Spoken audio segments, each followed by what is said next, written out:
So I'm Jack, going to try and keep it quite light for what I think is the last talk of the day. Thankfully, lots of things I'm going to talk about have been picked up in other talks. I think highlights the importance of knowing our history. There's a really subtle clue on this picture as to where this talk on a brief history of clinical outcomes might be going. So before we go into the history, I think it's important just to briefly recap on clinical outcome measures. What are they? They're essentially any measurable change as a result of a healthcare that has been provided or a health intervention that has been provided, whether that be a big operation, whether that be a simple consultation. There's simple things to measure, like what we tend to call hard outcomes or objective data, such as mortality rates, readmissions, deaths. There's other things that are more tricky: pain, function, quality of life. And actually this week, when going through consent process for patients, one of the things I noticed is commonly written on a consent form is improve pain and function. It's something we probably all, probably most of us write, but how do we prove? How do we get the evidence to prove that we are improving pain and function? It's great to say, well, your x-ray looks better, you must be better, but I think we need a bit more to back that up. And as with everything, I think perspective is key. Are we looking at these as clinician reported outcomes or patient reported outcomes or PROMs? And I think looking at kind of both sides of that coin can be really important. So where did it all start? When I started looking into this topic, I was thinking maybe it goes back 50 years, 100 years, maybe a couple of hundred. Managed to find something back from around about 4 millennia ago, where in the, excuse the mispronunciation, but the Hammurabi Code and translated maybe loosely from these inscriptions was this brilliant kind of collection of text. Drawing your eyes to the key points are for a successful operation, such as setting of the bone or mending of the sinew, carried a fee of 5 shekels for an upper class person, 3 for a middle class, and 2 for a lower class or a slave. Luckily, when we compare our outcomes towards those of the general surgeons and ophthalmologists at the time, if they messed up, there's a chance they lost a hand, or even worse, whereas if we didn't, there was just no fee. So I think we picked the right profession to get into. Bit of a timeline of sort of where we're going to go, and I think, as we can see, lots of these key bits have already been touched on today. So going all the way back, we probably need to give some credit initially to the general surgeons and anaesthetists, who before the NC pod, there was the C pod, which is the confidential inquiry into perioperative deaths, often termed death under anaesthesia or death on the table. And these were kind of the first group to really look across a national level at the hard outcome of death after any operation across all specialities. Going through the document, there's some key bits in there about orthopedics, unfortunately rather damning. They suggested that we contributed many deaths to the CPOD total. The large majority of them were female patients, with elderly female patients who had a fractured neck of femur. And interestingly, in them, only 90% had a consultant present, compared to an average of sort of almost half against other specialities. They said there was lots of things we need to improve on, things we mentioned today, such as the standardization of nail screws so that there isn't this steep learning curve when people move between sites. There's a little quote here at the bottom, which was a key aspect from a registrar who had to complete in a mortality form. And they said that, please note, in patients of this condition, I consider filling in this exercise, this extensive form, a complete waste of time. And that was something that they thought was completely acceptable to write at the time. I think they were given some key feedback on ways to improve. This then developed into the NC pod, as we well know. That was in the 80s. Moving on to the 90s, we had TANS, the Trauma and Audit Research Network. They started to look at the specific outcomes beyond that of just death, as to how well patients were returning back to work and employment and their pre-injury level of function. And they were really the first ones to, they later adapted to introduce these major trauma patient recorded outcome measures by using a standardized measure, a questionnaire, and then looking at the parameters to which they regain function after their injury. Going on to the late 90s, you had Mr. Murray and Carr from Oxford, who were the first ones to really drive forward this importance of looking at the patient's perspective and not just focusing on our own outcomes. They created the Oxford hip and knee scores that we all know very well. 12 questions observing the patient's view on their outcome following joint replacement. These have since been extended to shoulder and elbow. I think, as mentioned in Kim's talk on the NJR, these datas are all not continually, but through snapshot periods are correlated with the National Joint Registry, so that as well as the hard evidence on implant failure rates and revision rates. We've also got what implants seem to be working well in patients. Real big change push towards PROMs was with Lord Darzary's report, and he did a lot of work on this with Sir Bruce Keogh, who was the person who developed the first national cardiac register. This was instrumental in lots of areas, but particularly in picking up outliers for cardiothoracic surgery, the big one being the Bristol Children's Hospital. They kind of worked together and pushed this drive between an equal healthcare for all and focusing on the end user, so the patient. What was their experience? How are we going to improve things for them? Their first drive was looking at hip and knee arthroplasty, hernia and varicose vein surgeries, which have since dropped off, and did this again via the use of PROMs and the specific Oxford hip and knee scores for the joints. This PROMs data has since gone on to be pivotal in using best practice tariffs and helping to drive income for hospitals.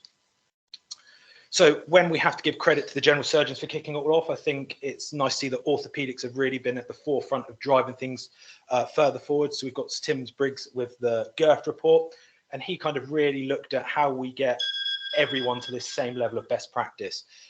There was a few different areas of that. One was looking at getting people, rather than using a few expensive implants, saving costs by sort of leveling the playing field, but also looking at these positive outliers as well as the negative outliers and how we can try and get everyone up to the same standard. While starting in orthopedics, it's since gone on to expand to over 40 reports across both various medical and surgical specialities.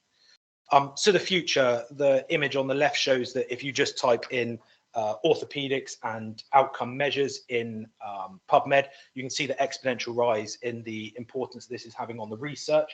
So that's driving things forward at the forefront, but then it's also important to try and get this closer to home and as part of our day-to-day clinical practice. So regularly recording our own patient outcomes and seeing what we're doing right, what we're doing wrong, and how we can help drive this forward.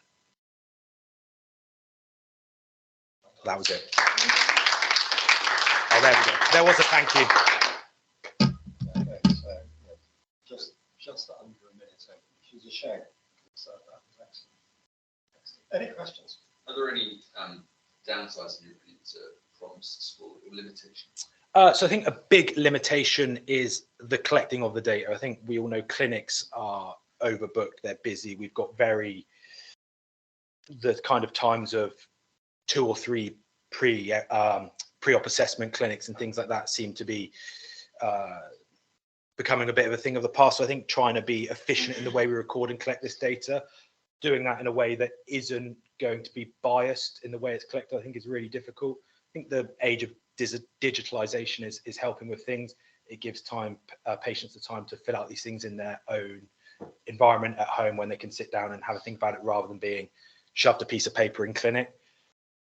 But I think that's where the real drive is showing the effect this has. So I think if we can prove that PROMs are going to have a positive or negative an effect on the way we practice medicine, then if we can prove their importance, we can put more resources into improving the way we collect it. I worry about the sensitivity of the individual PROMs scores. So I think that you go through the stage of creating PROMs, you validate it, which is really difficult. It takes years and years to get one validated, and then we put all of our stock into it's whether that PROMs is sensitive enough. And I know Mr. Ross is a big fan, so I don't want to do myself in one here, but things like Draft, Proffer, all of these big equipoise studies that rely basically on PROMs as their sole outcome, that actually there's a good argument that maybe the outcome measure itself is not sensitive enough to pick up the difference.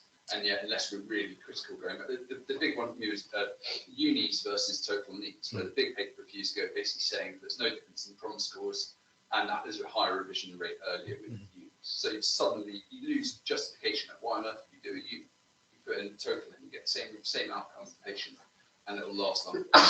But most knee surgeons, on your level 5 evidence, which I think there is worthwhile stuff in, would say that unis have a better proprioceptive, faster recovery, are tolerated and appreciated better, but it doesn't come out of scores. Nick, you are absolutely spot on, and we recognise both in the National Joint Registry, in the British Hip Society, in BASC, in the British Association of Surgery, and for the OTS, that the vast majority of calls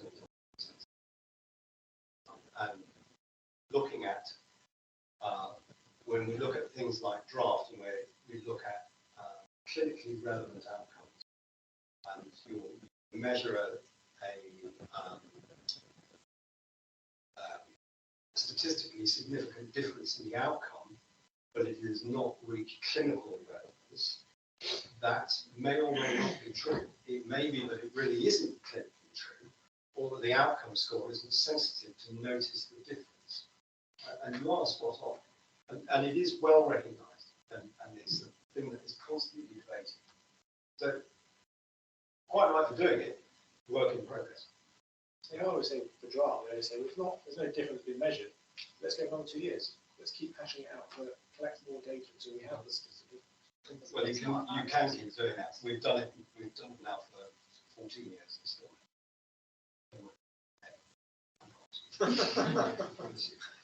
You go back. There's a beautiful paper from Tim Davis in Nottingham. We went back to their plaster room register, and they pulled out 2,000 list fractures from that plaster room 35 years ago. Managed to get 90% of those patients back, re-x-rayed them and scored them. All manageable, all as good as any of the operators. And had no relation to the radiological outcome, none at all. So, yeah. Well done. Like to. I'm sure Lisa will say, could you have had, I know you ran out of time, could you have ended it a slightly different way? Yes.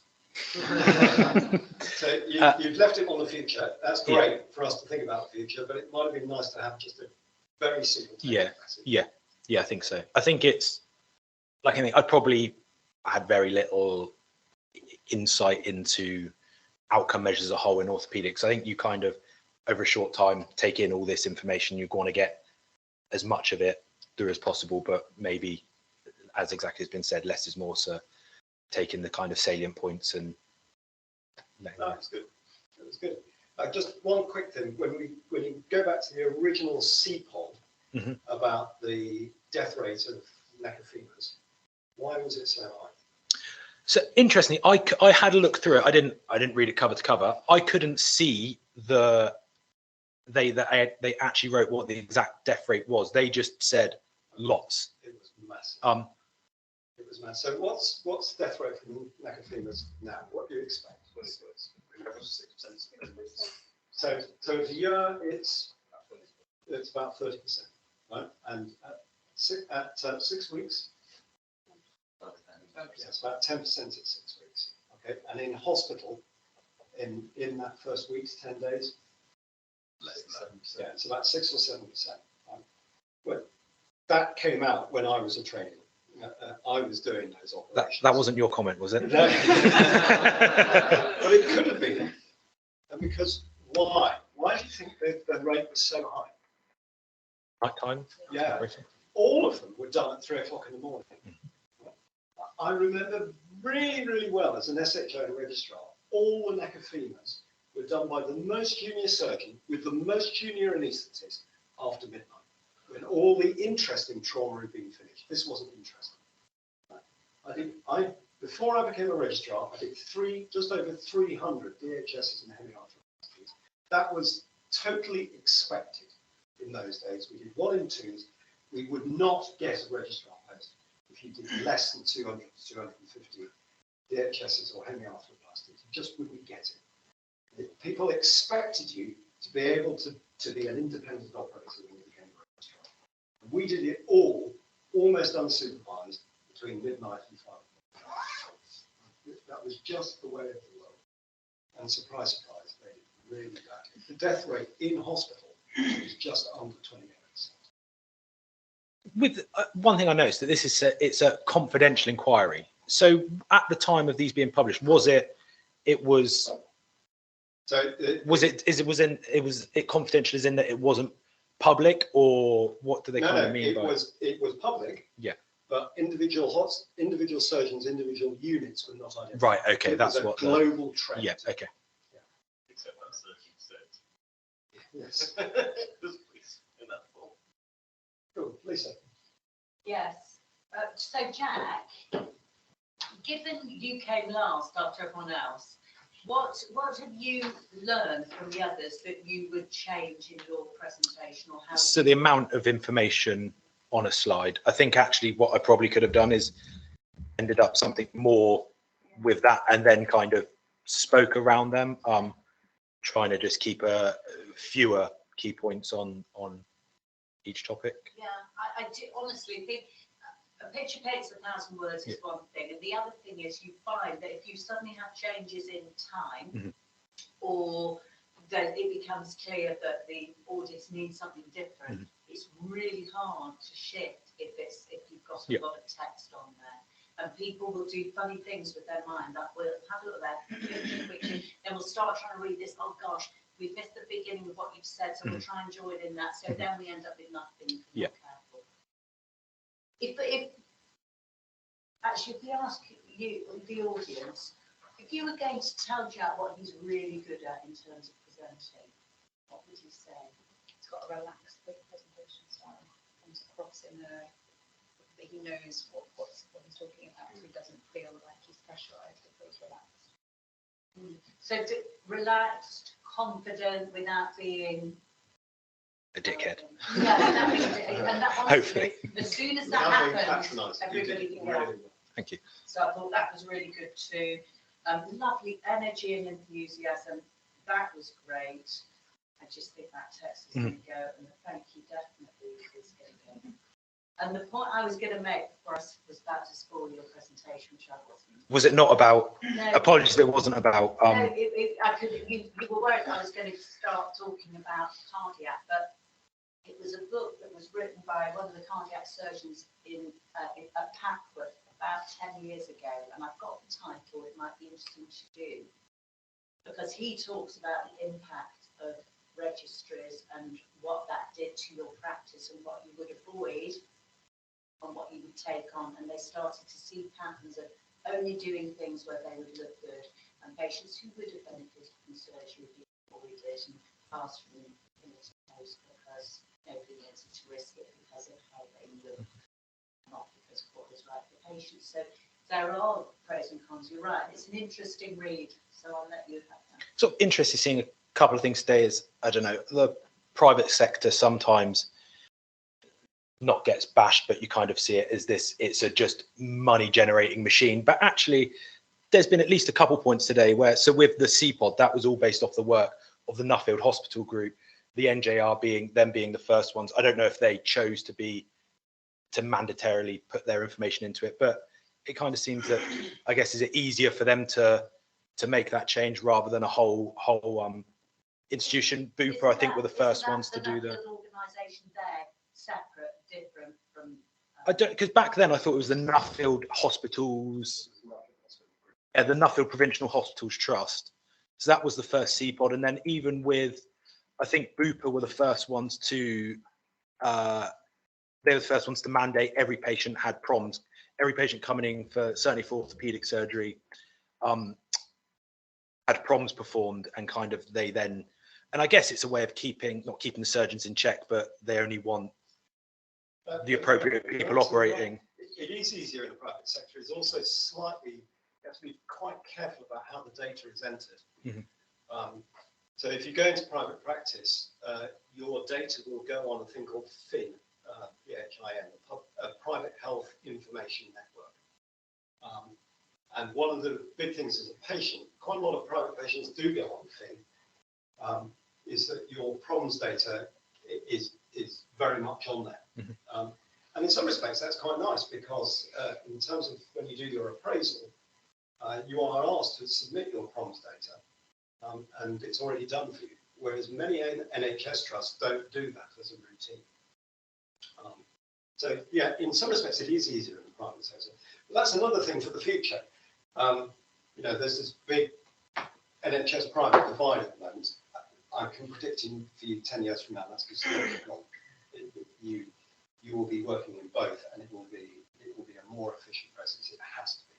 What's the new website? Is it like not my hospital, but something like that, that's going to apparently give real-time data on the amount of operations they're doing, the proms, Absolutely. the things like that. So And we are going to be driven by data, and it will be well beyond your control. Would it not worry you that one day you'll get triple into the surgery? It's already there. It's I already there. want great carers there. That's exactly what it is. It is there, and it's just like Amazon. There are lots of people who put fake reviews on. Just don't worry.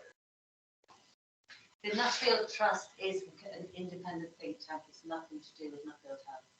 okay, It's only link between government and big data companies, Google, Facebook. The companies are actually managing data, AI, and instead of every hospital trying to write a new app for managing blood results or digital consenting or something, just go to a big company. It's going to cost the NHS a lot of money, but it's going to be fantastic again. Just get it done. Yeah, you should come and sit with me over the medical, because Yes. a boy 15 years ago, there was a thing called NP Fit. Have you heard of that? National Programme for IT. And it was a thing driven by the government that all government-based institutions would go on to single IT providers, and we would be able to get that data. It was a great idea, completely messed up by the government. Because what they did is they then divided the country into 8 nodes. They allowed each node to bid independently. So we ended up with 5 different companies running 8 nodes, with one company running 3 nodes. The company that looked after South Central had never done anything in healthcare before, and I was the nominated clinical championship. I spent 3 years going from Houston to here and back, designing their healthcare. And at the end of almost 4 years, £21 billion spent on it, the government shelved it because it was a disaster. It's really like Google Health, using Google Health. Absolutely. And it will come. It will definitely come. It will be driven by companies like Open Medical and Trauma, because the government is Again, they're small, but there's some big Oh, companies. they're massive. They're really small. They're really small, but it will come.